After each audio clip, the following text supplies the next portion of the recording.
A minha dupla sou eu, Rafaela Micheleto e Giovana Pereira. A gente vai falar um pouco sobre Thomas More e o seu livro Utopia. Thomas More, ele foi conselheiro do rei Henrique VIII. Henrique VIII, na época, ele criou a igreja anglicana.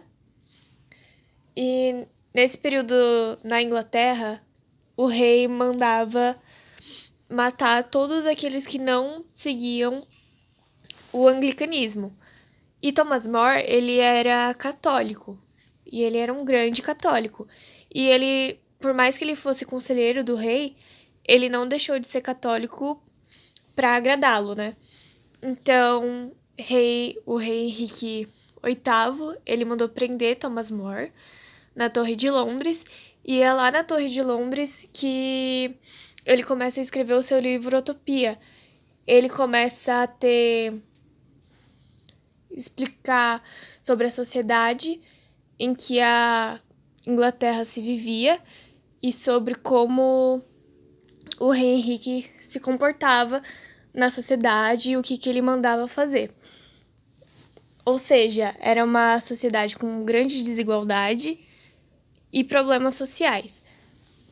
E no livro Utopia, ele busca fazer essa comparação da sociedade inglesa com a sociedade da ilha de Utopia.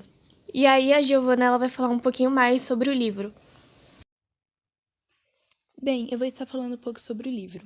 A Utopia, ela descreve uma república imaginária que era governada pela razão e tem como objetivo constratar com a realidade cheia de conflitos da política europeia da época. O livro, na verdade, ele se passa em um cenário imaginário, em uma ilha imaginária, só que ele traz consigo temas que são considerados atuais até hoje, como a questão da paz, a guerra, finanças, poder, a economia e também da colonização. Embora a história toda aconteça em um cenário imaginário, na ilha imaginária, o Thomas ele traz consigo diversas passagens que são reais, como por exemplo no livro ele faz uma crítica ao rei Henrique VIII, que fez todo aquele negócio de construir a igreja anglicana só para se divorciar e casar com Ana Bolena. A ilha imaginada pelo Thomas, ela é perfeita, não só na concepção política, mas também na questão, tipo, dos cidadãos, do povo, apontar o dedo na cara do Estado e falar sobre sua ineficiência. A religião, ela também retrata o ideal do tratamento entre os homens.